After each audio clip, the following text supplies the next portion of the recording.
Help wanted. 1 million bright, college-educated professionals for sometimes dangerous position.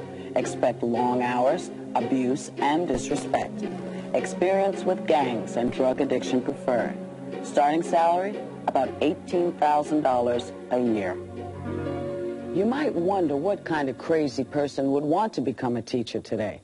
But the truth is, there is no more important job on the face of the earth. Now, we're always complaining about what's wrong with our kids, what's wrong with our schools, and more, what's wrong with our teachers. We entrust them with our children's future, but at the same time wonder, are there any great teachers left? The truth is, there are.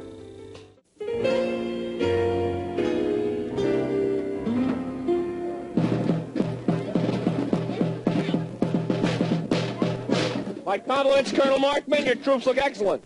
All right, the scene is, you're 125 years back in time. Living history is a reality approach to the study of social studies. It's putting students in an environment where they can experience the time period, the feelings of the historical situation you put them in. It's hands-on, you are there. Whatever happens tonight, do your best. You got it? Keep control of your troops if you're alive. Keep control of them. In the beginning, the first year, I had some frustrations because I was confined, as I've often said, a 2x4 kind of teacher, the two covers of a textbook and the four walls of a classroom. And I was trying to convey how the American Revolution was fought. And what I did was I got a dozen kids in a parking lot with 2x4 muskets and the Pirates of Penzance uniforms and did it. But every year, my students and I learned together. And it just continued to grow and become more sophisticated and more historically accurate and more real. After preparing for months by studying every aspect of the Civil War, the kids get to time travel and spend 24 hours in the 19th century. Now they know about a march. They know what it's like to be out there slogging and keep going, guys, because you know what? There's no cab's going to take you anywhere. And when you want your meal, well, you make this huge stew and you eat it. You don't nuke it in the microwave. This is not Rambo does the Civil War. This is the way it happened historically, and we're going to do it right. If you are pretty good at creative financing, it doesn't take a lot of money. It takes some money. My students pay 25 cents a week dues. Out of that dues, he will be as equipped as best we can. I want to hear those commands. I think you could do it out in the plains of Nebraska. You can do it in the hills of California, because throughout America, we all study American history. You may not know it, but there's a revolution going on in Peekskill, New York. No, it's not a violent one. It's just that the 7th graders at the Blue Mountain Middle School have added revolution to their 3 R's. And for them, learning has never been more fun. Take up! Take up! Up! Shoulder! Up! Order!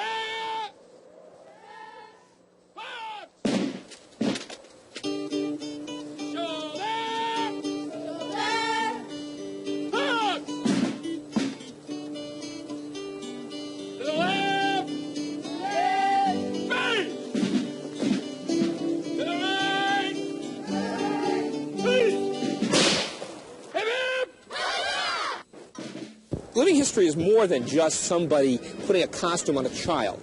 They must have experiences that they can relate to the revolution. Students have to have a what I call a well-rounded approach to history, a reality approach. And of course, this they see by working with a number of different teachers, not just myself, in an environment such as the Van Wyck Homestead, which lends itself so beautifully to this. Battalion! Battalion! This! I was rather bored with the classic method of teaching the American Revolution. And together, actually the first year of teaching, my students and I explored the Revolution in kind of a unique way. It started out with 12 kids in a parking lot with the most inaccurate uniforms you ever saw, but it has blossomed, as you've seen in the last 14 years, to what you see on tape today. Joe Ryan has developed a unique approach to teaching. He believes in learning by doing. Today his kids are getting a taste of life in colonial times. They're camped at the Van Wyck Homestead, an authentic 18th century farmhouse and important revolutionary site. It's good. A soldier knew how musket balls and buttons were molded. Well, they're learning it today. Okay, let me have it now. Now, let's see. Check the chain and the... There we go. A soldier knew how a tent went up and what it was like to sleep in one. They're getting some of the experience today. Has a common experience. As I said before, you live it and learn it. A soldier back then knew what an 18th century kitchen was. It was his kitchen. In an authentic site, there's some very interesting insights. It was very hard living in this town, and you can understand when you see this place that all the hardships and stuff they had to go through. And they had to make the best of what they had. The key of it is, of course, Blue Mountain and the school district I'm in, Henrik Hudson, because they allow you to do this, and they have the flexibility, and they have the kind of caliber of teaching staff to be able to do it. And the kids had been 24 hours living life of a Civil War soldier. They had real cannons fired at them, the whole bit. And we had this hospital scene where they amputated a leg, and we had a leg made in art. Again, of course, the Unified Arts Department. Every part of our school gets involved. They amputated this leg, and this one kid later on wrote, and we write evaluations of it. He said, you know, Mr. Ryan, I was in a hospital scene, and I saw all the cool blood. And then it dawned on me, these are my friends, and what if it was real? So those are the kinds of things that keep you going. When people, accuse you of being a warmonger or any other thing, or just playing cowboys and Indians, just say, okay, I don't have to defend myself. Talk to my students. There's 1,400 of them to the program. Talk to them. Well, I think you learn a lot more when you're out there in the field rather than sitting and reading a textbook. It doesn't stay in your mind is good because you remember the hardships they had because you went through the hardships also. And it always made me feel like a little more patriotic towards my country to go through the program and to feel like what fighting was all about. It takes quite a bit of effort. There's no question about it on everybody's part. I often get a lot of the glory because I'm so graphic and out in front, and when you're 6'5", you certainly get attention. But I think the hours of effort on everybody's part, you can't count. But on the other side of the coin, I have never found a program that is more rewarding. He's great because he explains everything to you, whereas most teachers, they tell you about wars, they'll just tell you the statistics and what happened, but they won't really give you the feeling of what happened, and he does. Students are discovering what it was like to be a soldier in the Civil War. Not much farther to go. But I think the hours of effort on everybody's part, you can't count. Students create more than just battles. They also get a taste of what life was like for each historical period studied.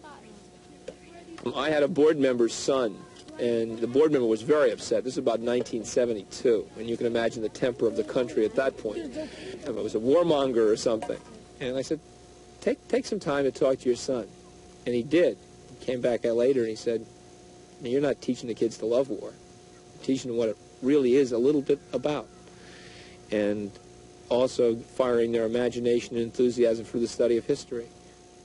The whole concept, I think, is one of building in this experiential learning and trying to fire up a love of social studies, history, your country's heritage, a little bit of pride in there.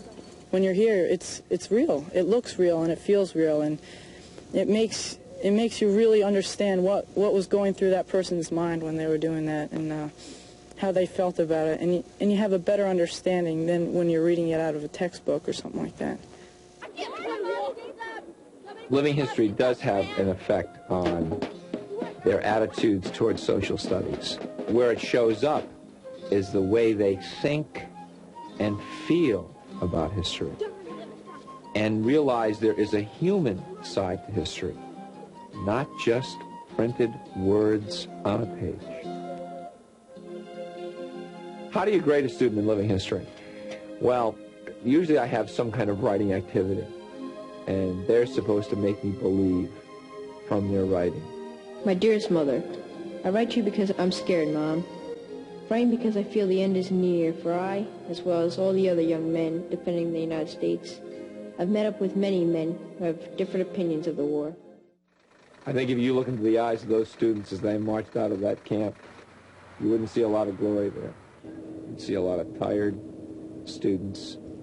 They've spent 24 hours somewhere an awful lot of students never go, even in their wildest imagination.